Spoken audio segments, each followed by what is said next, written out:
मैं शराब नहीं पीता हूँ लेकिन फिर भी मुझे फैटी लिवर हो गया। मैंने तो ये सुना था कि फैटी लिवर जो सा है वो सिर्फ अल्कोहल पीने वालों को होता है। पहले के ज़माने में या आज से 15-20 साल पीछे चले जाएं तो यही कंसेप्ट पाया जाता था कि फ़ॉरेन कंट्रीज़ में जहाँ शराब पी जा रही होती है वहाँ उन लोगों को फैटी लिवर की डिजीज़ हो रही होती है। लेकिन अब पाकिस्तान, इंडिया, सऊदी अरब, यहाँ के लोगों को भी फैटी लिवर हो रहा है। ये लोग तो शराब जो नहीं भी पी रहे हैं उनको फैटी लिवर हो रहा है।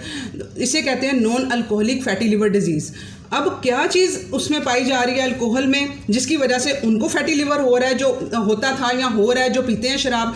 अब और कौन सी ऐसी चीज़ उन लोगों की खुराक में पाई जा रही है जो उनका फैटी लिवर कर रही है। आज के इस वीडियो में मैं ये सब आप लोगों को क्लियर करने वाली हूँ। अवेयरनेस हासिल करके आप लोग इसको रिवर्स भी कर सकते हैं और इससे बच भी सकते हैं। और इस वीडियो को आप लोग कंप्लीट फॉलो करेंगे, अपने लाइफस्टाइल को चेंज करेंगे, जो डाइट को बताऊंगी वो चेंज करेंगे तो आप लोग अपना फैटी लिवर दिनों में रिवर्स करने लगेंगे। जी हाँ, फैटी लिवर को बिल्कुल रिवर्स किया जा सकता है और 100% इसको रिवर्स कर सकते हैं आप लोग। और 3 साल में अगर किसी का लिवर डैमेज भी हो चुका हुआ है, 3 साल में आप लोग नया लिवर जनरेट कर सकते हैं अपनी डाइट और लाइफस्टाइल से। अस्सलाम वालेकुम, welcome to listen your body. मैं लोगों की हेल्थ को अपग्रेड कर रही हूँ, उनकी लाइफ चेंज कर रही हूँ, उनका लाइफस्टाइल चेंज करके उनकी हेल्थ के सारे इश्यूज़ ख़त्म हो रहे हैं। नीचे कमेंट्स में आप लोग पढ़ सकते हैं, जो लोग मेरे साथ चल रहे हैं उनके फैटी लिवर डिजीज़ वो अपने रिवर्स कर चुके हुए हैं। इसके अलावा वो कैंसर में उनकी अच्छी रिपोर्ट्स आ रही हैं। आप लोग भी हमारे साथ अपना लाइफस्टाइल चेंज करें, अपनी हेल्थ को अपग्रेड करें। आज के वीडियो में मैं कम्प्लीटली लिवर को डिस्कस करने वाली हूँ। अब अल्कोहल में क्या चीज़ पाई जा रही होती है जिस्म को नहीं पता हमारे कि कहाँ से ये आ रहा है। फ्रुक्टोज, ठीक है। फ्रुक्टोज क्या होता है? एक तरह से आप लोग अब एक आम इंसान अपनी ज़ुबान में समझे तो वो एक चीनी, शुगर, ठीक है। अब वो शुगर जो सी है वो अब फ्रूट से बनती है अल्कोहल। अब जिस्म को नहीं पता है कि ये आप लोग चीनी के थ्रू फ्रुक्टोज उसे दे रहे हैं या कि कोई फ्रूट खा के दे रहे हैं। ये फ्रूट है मेरे पास, पीच, ठीक है। अगर मैं इसका जूस निकालूंगी, इसको कंज्यूम करूंगी तो एक साइड पे ये एक पर्सन को दिया जाए इसका जूस निकाल के, बगैर फाइबर के इसका जूस निकाल के दिया जाए, या किसी भी फ्रूट का, सेब ले लें उसका जूस निकाल के दिया जाए, और दूसरे पर्सन को चीनी खिला दी जाए। दोनों का एक बराबर हिसाब है, दोनों के फैटी लिवर पे जाके अफेक्ट एक जैसा होगा, क्योंकि जिस्म को नहीं पता ये ग्लूकोज कहाँ से आ रहा है। चीनी जो होती है उसमें फ्रुक्टोज भी शामिल, सुक्रोज होता है, वो उसमें फ्रुक्टोज भी होता है, ग्लूकोज भी होता है। और जो हमारा जो ग्लूकोज होता है वो हमारे मसल्स में, हमारे जिस्म के मुख्तलिफ एनर्जी के लिए इस्तेमाल होता है। जो फ्रुक्टोज है उसे हैंडल किसने करना होता है? सिर्फ एक वाहिद ऑर्गन है हमारा लिवर जो फ्रुक्टोज को हैंडल करता है। अब यहाँ पर अवेयरनेस ना होने की वजह से मेरे साथ जो फीमेल्स आई हैं कंसल्टेंसी उन्होंने ली, उसमें से एक नहीं 2-3 फीमेल्स के ये कंसेप्ट था कि साहिदा हम लोग तो खाना भी कम खा रही थी, हम लोग अपनी डाइट को भी कम कर दिया था, हमने गोश्त छोड़ दिया था, हम लोगों ने जो चिकनाई वाली चीज़ें हैं वो भी छोड़ दी थी कि हम लोगों का लिवर अफेक्ट हो रहा है। तो सिर्फ फ्रूट थोड़ा बहुत फ्रूट ले लेती थी, मैं तो थोड़ा बहुत फ्रूट ले रही थी, फिर भी मुझे फैटी लिवर हो गया। अब वही तो अवेयरनेस ना होने की वजह से आप गलत ही तो कर रही थी। आपने जो चीज़ नहीं लेनी थी आप वो चीज़ लेती गई। ये मैंने बताया कि ये फ्रुक्टोज के खाने से, फ्रूट के खाने से, आप लोग फ्रूट के जूसेस पीने से आपको ये इशू हो रहा है। और हमारे यहाँ ये भी कंसेप्ट जो है वो गलत किया जाता है कि जब किसी को इस तरह का इशू हो तो जी गन्ने का जूस दिया जाता है कि ये लिवर का इशू हो रहा है, इसके लिवर में शायद गर्मी हो गई हुई है, उसे गन्ने का जूस पिलाया जाता है। और वो निरे का निरा सारे का सारा फ्रुक्टोज है, उसने जाके सारे का सारा जिस्म में जाके अंदर ख़राबी, जाके लिवर को जाके डैमेज, आंतों को जाके डैमेज। पता क्या, हमारी जो आंतें हैं ना वो 4 से 5 ग्राम, 3 से 4 ग्राम जो है ना फ्रुक्टोज जो हम लोग वेजिटेबल से, फ्रूट से हम लोग हासिल करते हैं उसको हैंडल कर पाती हैं। बाकी का जो है किसने हैंडल करना है? वो बर्डन आएगा आंतों के ऊपर भी, आपके लिवर के ऊपर भी, और फिर जाके वो सारी अंदर बीमारी शुरू हो रही होती है। अब क्या लोग कर रहे होते हैं, सबसे पहले वो घी वगैरह जो कोलेस्ट्रॉल को सेपरेट कर देते हैं खुद से, अंडा नहीं खा रहे होते, गोश्त नहीं खा रहे होते कि ये हमारे लिवर का इशू है। सिर्फ क्या ले रहे होते हैं, फ्रूट्स ले रहे होते हैं और वेजिटेबल्स को बॉयल करके, ठीक है, बॉयल फीके खाने खा रहे होते हैं, बॉयल कर करके खा रहे होते हैं। और रोटियां जो सी हैं, रोटियों को नहीं छोड़ रहे, रोटी खा रहे हैं, दही में जी हमने वेजिटेबल्स डाली हैं, रोटी साथ में डाली है। हम तो इस तरह से यूज़ कर रहे थे कि हम लोगों को लिवर का इशू, हमारी रिपोर्ट सही नहीं आई है, हम लोगों को लिवर का इशू है, तो हम लोग इस वजह से इस तरह का खाना खा रहे थे। अब इसमें रोटी क्या है? आपका इसके अंदर क्या पाया जा रहा है, इसमें ग्लूकोज पाया जा रहा है, शुगर पाई जा रही है। जिस्म को नहीं पता ये शुगर कहाँ से आ रही है, पर शुगर आ रही है, जिस्म को शुगर मिल रही है। वो उसको हमारे जिस्म में 4 से 5 ग्राम हैंडल करना है। हमारे ब्लड में भी जो ग्लूकोज जाता है ना, 4 से 1 चम्मच आप कह लो चीनी के बराबर जो सा ग्लूकोज चाहिए होता है पूरे जिस्म में, खून को अपने सारे काम परफॉर्म करने के लिए, अपनी एक्टिविटी परफॉर्म करने के लिए इतना चाहिए उसे ग्लूकोज। और हम लोग उसे धड़ाधड़ रोटियां खा के और फ्रूट खा के और जूसेस पी के उन सब के थ्रू दे रहे होते हैं, तो वो नहीं हैंडल कर पाता। वो फिर उसकी फ़ैट बना के बॉडी पार्ट के ऊपर फेंकना शुरू कर देता है। उसे हैंडल जब उसे नहीं हो पाता, फिर आंतों से हैंडल नहीं हो पाता। यहाँ पे अब 2 चीज़ें हैं हैंडल करने के लिए उसे। एक तो आंतें क्यों हुई हैं, इशू क्यों बना हुआ है। अब यहाँ पे गंदम को इशू लाया जा रहा है कि गंदम में ग्लूटेन पाया जा रहा है, वो आंतें हजम नहीं कर पा रही हैं। दूध में प्रोटीन पाया जा रहा है, लैक्टोज पाया जा रहा है, वो आंतें हैंडल नहीं कर पा रही हैं। तो ये इन 2 चीज़ों की वजह से इशू बन रहा है। इशू ये 2 चीज़ें तो बाद में आके बनी है। इनकी बेस पीछे जो सी है वो ग्लूकोज है, वो इसके पीछे जो बेस है वो फ्रुक्टोज है।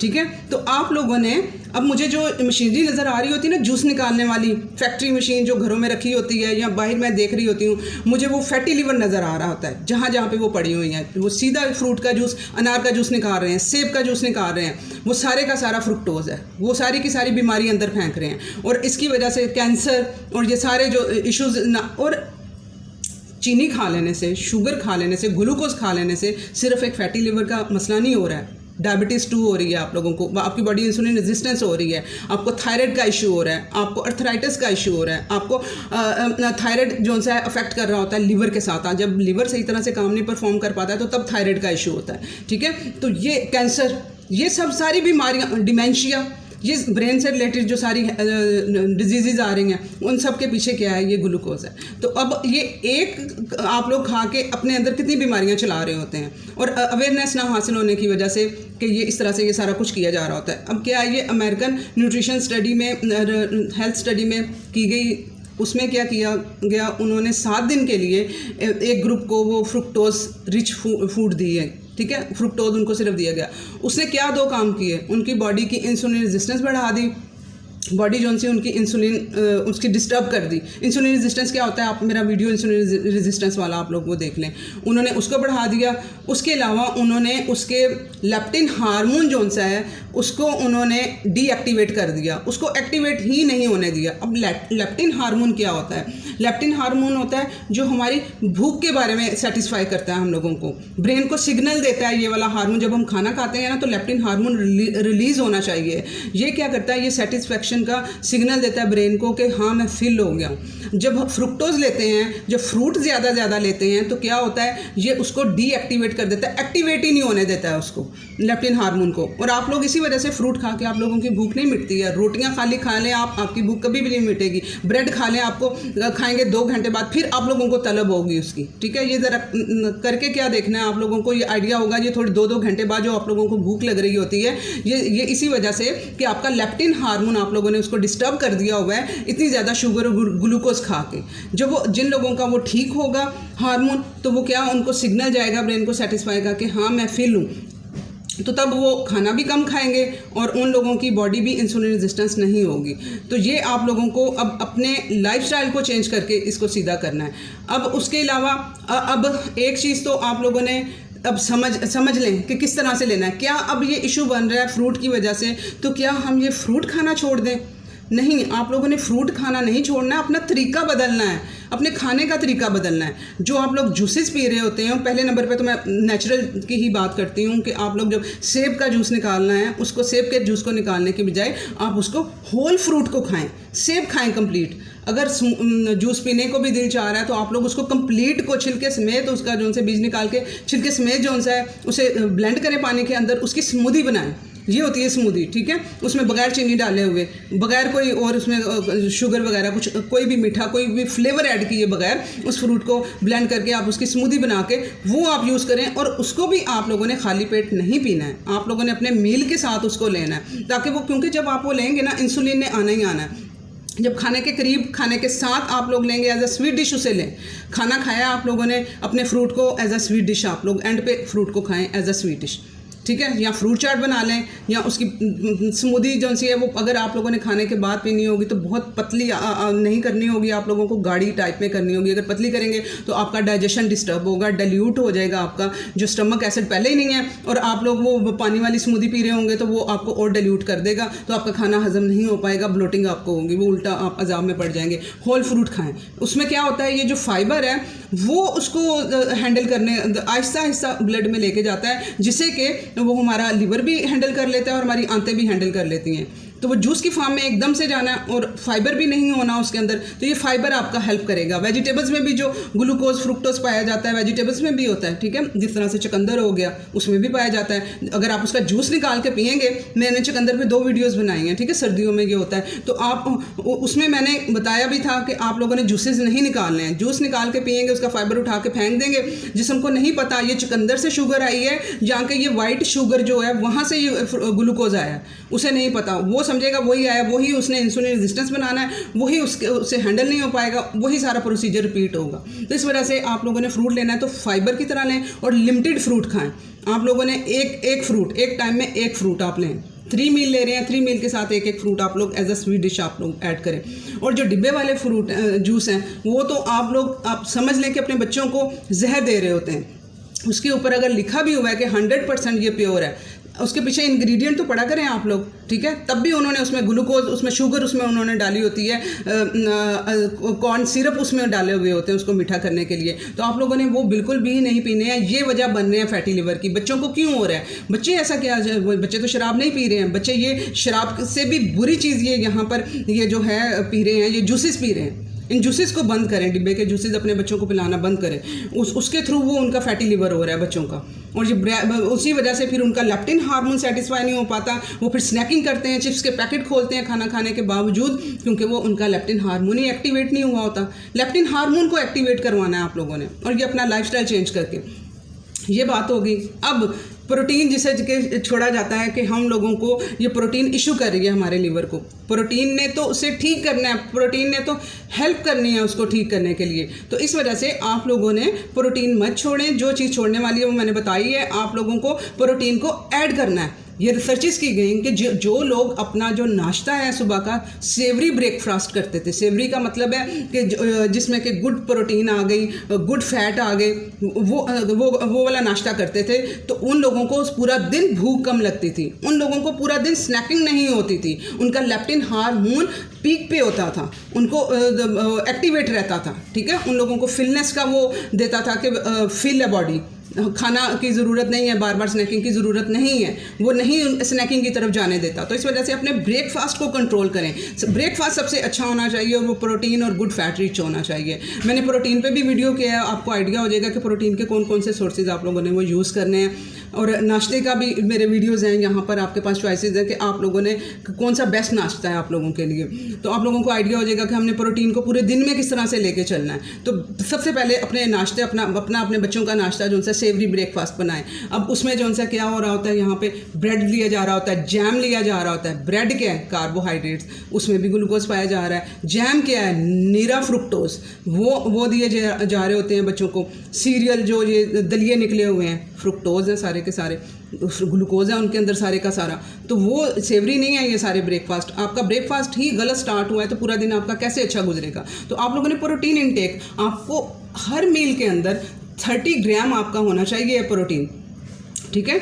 अपने अगर वेट के हिसाब से देखें तो 1 ग्राम 1 kg के पीछे होना चाहिए जितना आपका वेट है। तो जो आइडियल बनता है वो पूरे दिन में 90 to 100 ग्राम आपका प्रोटीन होना चाहिए। और स्पेशली जो आपका है नाश्ता जो सा है वो आपका प्रोटीन रिच होना चाहिए, उसमें अंडा भी आ जाएगा। और सबसे बेस्ट जो सा सोर्स है नाश्ते के लिए आप लोग यूज़ कर सकते हैं वो आप लोग अंडा यूज़ करें, पालक यूज़ करें। जो प्रोटीन वाले देखें कि कौन कौन सी प्रोटीन की चीज़ें हैं उनको ऐड करें अपनी डाइट में, उससे आप लोगों का वो सारा दिन अच्छा निकलेगा, एनर्जी लेवल आपके अच्छे होंगे, आपका मसल बनेगा। आप लोगों को सिर्फ एक जगह पे फ़ायदा नहीं हो रहा होगा। और देखें जो हमारा थायराइड, अब जो हमारा लिवर है, लिवर को काम करने के लिए गुड फैट चाहिए, ठीक है। अगर वो उसे बाहर से नहीं मिलता ना तो वो खुद से कोलेस्ट्रॉल बनाना शुरू कर देता है। लोग कहते हैं हमने तो छोड़ा हुआ है ये सारा कुछ, हमने फैट वगैरह तो छोड़ी हुई है, फिर भी हमारे अंदर वो प्रोड्यूस हो रहा है। अब ये जो रिसर्चेज मैंने पीछे बताया हुई थी, इंसुलिन रेजिस्टेंस की थी, वहाँ पर उनके ट्राइग्लिसराइड भी बढ़ाए थे। अब यहाँ पे लोगों को नहीं पता ट्राइग्लिसराइड क्या है। यहाँ पर सिर्फ कोलेस्ट्रॉल का वर्ड एक सुना हुआ है लोगों ने, सिर्फ उसी को ही लेके वो बुरा कर रहे होते हैं कि ये हार्ट के लिए और मुख्तलिफ बीमारियों के लिए जी कोलेस्ट्रॉल अच्छा नहीं है। ट्राइग्लिसराइड को सुने, ट्राइग्लिसराइड क्या है, ठीक है। मेरा ट्राइग्लिसराइड का वीडियो भी है, उससे आपको कंप्लीट वीडियो कितना होना चाहिए, उनका लेवल, सारा कुछ मैंने उसमें बताया हुआ है। ट्राइग्लिसराइड जो से हैं ये जब आप लोग ये लेंगे अपने जो फ्रूट्स वगैरह, इससे आपके ट्राइग्लिसराइड बनेंगे। और ट्राइग्लिसराइड जिस्म में इन्फ्लेमेशन दे रहे होते हैं और ट्राइग्लिसराइड हार्ट इशू कर रहे होते हैं। आप लोगों ने इसको कंट्रोल करना है, इन चीज़ों को, और इन्फ्लेमेशन को डाउन करना है। जो इन चीज़ें इन्फ्लेमेशन देती हैं, जैसे कुकिंग ऑयल्स वगैरह जो होते हैं, जो मार्केट से हम लोग लेते हैं, जो कोल्ड प्रेस है, मैं उसकी बात नहीं कर रही हूँ, ठीक है। आप लोगों ने इन चीज़ों को ठीक करना है। अब हम लोगों ने अपने प्रोटीन को भी डिस्कस कर लिया है। अब आप लोगों ने इसके लेबल भी पढ़ा करें। आप लोग चीज़ बच्चों को लेके देते हुए आप लोग ऐसे ही बच्चों को वो मत लेने दिया करें, बच्चों से पढ़वाया करें, ताकि बच्चों को ये अवेयरनेस हासिल हो कि मैं ये चीज़ खा रहा हूँ तो इसके अंदर ये कितनी बुरी चीज़ पाई जा रही है, ये मैं अपने अंदर इनटेक इसका करूँगा, अगर मैं ये नहीं लूँगा तो मैं इससे बच जाऊँगा। ये बच्चों को इस चीज़ की अवेयरनेस दें, ठीक है। आपने अपना प्रोटीन बढ़ाना है। उसके बाद आप लोगों ने गुड फैट और बैड फैट की जोन सी है, इसको समझना है कि हम लोगों ने अपने फैट्स को किस तरह से कंट्रोल करना है। अब इसमें मैंने बताया कि फ़ैट जोन से हैं, अब सैचुरेटेड फ़ैट को इतना बुरा बना दिया गया है कि ये जैसे यही यहाँ पे सारी बीमारियों की जड़ हो, जबकि वो उस सारी बीमारियों को रिवर्स करने में हेल्प कर रहा होता है। जो T4 से T3 जो एक्टिव फॉर्म है इसकी हमारे थायराइड हार्मोन की, जो थायराइड हार्मोन बच्चियों को भी छोटी एज में हो रहा है, उसको एक्टिव फॉर्म में जाने के लिए उसको सैचुरेटेड फ़ैट चाहिए, जिस्म को प्रोटीन चाहिए। और जहाँ ये T4 जो होते हैं ना हार्मोन्स, जहाँ स्टोर होने होते हैं, प्रोटीन में जाकर स्टोर होते हैं। प्रोड्यूस तो यहाँ पे हमारा थायराइड ग्लैंड प्रोड्यूस कर देता है, लेकिन वो यूज़ स्टोर हो जाते हैं हमारी बॉडी के अंदर, प्रोटीन, प्लाज्मा प्रोटीन के अंदर। उसके बाद वहाँ से जितनी ज़रूरत जिस्म को होती है वो एक्टिव फॉर्म में वहाँ से फिर वो रिलीज़ होते रहते हैं, यूज़ होते रहते हैं। जब उसको आप ये गुड फैट गुड प्रोटीन देंगे ही नहीं तो वो किस तरह से एक्टिवेट होगा सारा। अब आपने फ़ैट के लिए जब बात करेंगे ना, आपने डेयरी में की तरफ नहीं भागना है कि आप लोग दूध प्रोटीन की फ़ैट की बात करेंगे तो आपने प्रोटीन के लिए दूध की तरफ नहीं भागना है। दूध को जो से आप लोगों ने अवॉइड करना है, वो गुड सोर्स नहीं है, वो आपको डाइजेस्ट नहीं होगा, वो आपको इशू बनाएगा। आपने अगर डेयरी में कोई चीज़ लेनी है ना तो आपने दही यूज़ कर सकते हैं, वो उसमें बैक्टीरिया आ जाता है तो उसकी वो फॉर्म बदल देता है और डाइजेस्टेबल हो जाता है, तो आप लोगों ने उसको दही को यूज़ करना है। इसके अलावा आप लोग देसी घी, मक्खन, कोकोनट ऑयल, इनको आप लोग लेके आएँ, ऑलिव ऑयल, ये गुड फैट ये हैं, इनको अपनी लाइफ में इम्प्लीमेंट करें। और इसके आप लोगों ने क्या करना है, अपने फ्रूट्स को मैंने बता दिया, उसे करना है ठीक, प्रोटीन को ठीक करना है, गुड फैट्स को ठीक करना है। उसके अलावा आप लोगों ने थोड़ी एक्सरसाइजेज वगैरह अपनी लाइफ में लेके आनी है, ठीक है। वॉक हो गई, उसमें स्ट्रेचिंग एक्सरसाइजेज, जिन्होंने कभी कुछ एक्सरसाइज नहीं की, मेरे चैनल पे सब कुछ पड़ा हुआ है, ठीक है। सारी वीडियोस हैं स्ट्रेचिंग की, डंबल एक्सरसाइजेज की, डीप ब्रीदिंग की, इन सब को अपनी लाइफ का पार्ट बनाएं। 15-15 मिनट, 20 मिनट, आधा घंटा, 1 घंटा खुद को दें आप लोग। ये चीज़ें इंप्लीमेंट करें, देखें आपका फैटी लिवर किस तरह ठीक होता है। और सप्लीमेंट में जो सबसे ज़रूरी सप्लीमेंट है फैटी लिवर को रिवर्स करने में आपकी मदद करेगा, विटामिन D3। वो डेली बेस पे आपको डोज चाहिए उसकी, क्योंकि वो डाइजेस्ट नहीं हो पाता है, उसको डाइजेस्ट करना एक मायने रखता है। प्रोटीन को भी डाइजेस्ट करना एक मायने रखता है। जब तक आप लोग अपनी एक्सरसाइज, डीप ब्रीदिंग, खुद को काम डाउन नहीं करेंगे, आपका मैदा काम नहीं करेगा, आपकी आंतें काम नहीं करेंगी। इस वजह से आप लोग पूछ रहे होते हैं ना, मैं क्यों कह रही होती हूँ फॉलो ऑल वीडियोस। ये सारी वीडियोस ने आपकी हेल्प करनी है, इन सबको अंडरस्टैंड करें, इन सबको इम्प्लीमेंट करें, तब आप लोग अपना ये सारी चीज़ों को सेट कर पाएंगे। इसमें जब ऑल वीडियोस कह रही होती हैं, इसमें एक्सरसाइजेज की वीडियोस भी शामिल होती हैं, उनको भी इम्प्लीमेंट करना है आप लोगों ने, ठीक है। तो क्योंकि इन चीज़ों को हमने डाइजेस्ट भी करवाना है, डाइजेस्ट किए बगैर आप लोग विटामिन D3 लेते जाएंगे, डाइजेस्ट नहीं होगा। कॉन्स्टिपेशन हुई है, लूज मोशन हुए हैं, वैसे कि वैसा निकल गया जिस्म से बाहर, अंदर हिस्सा बना ही नहीं है। इसके अलावा इसको साथ में विटामिन K2 और A चाहिए होता है विटामिन D3 को, उसके बगैर ये काम नहीं करता है, ठीक है। इसको प्रॉपर कम्बिनेशन है इन तीनों का। तो उसके लिए आप लोग अपना विटामिन A और K2 के लिए आप लोगों को अपना नाश्ता ऐसा करना पड़ेगा कि जिसमें आप लोग ये कवर कर लें। लोगों के लिए सबसे मुश्किल काम यही हो रहा होता है, उन्हें होता है कि हमें कोई आसान सा नाश्ता हमारी चॉइस का बता दें तो ताकि हम लोग उसी को कंटिन्यू, हमें इसी में हमारा इलाज बता दें। लोग चाह रहे होते हैं हमें कोई गोली बता दें। आप लोगों को गोली नहीं चाहिए, आप लोगों को डाइट चेंज, लाइफस्टाइल चेंज चाहिए। तो आप लोग विटामिन D3 डोज का भी वीडियो सुन लीजिएगा, उससे आपको आइडिया हो जाएगा कि हमने कितनी लेनी है और क्या उसका स्टेटस है। प्लीज़ ये वीडियो शेयर करें, बहुत से लोगों को इसकी ज़रूरत है। अल्लाह हाफ़िज़।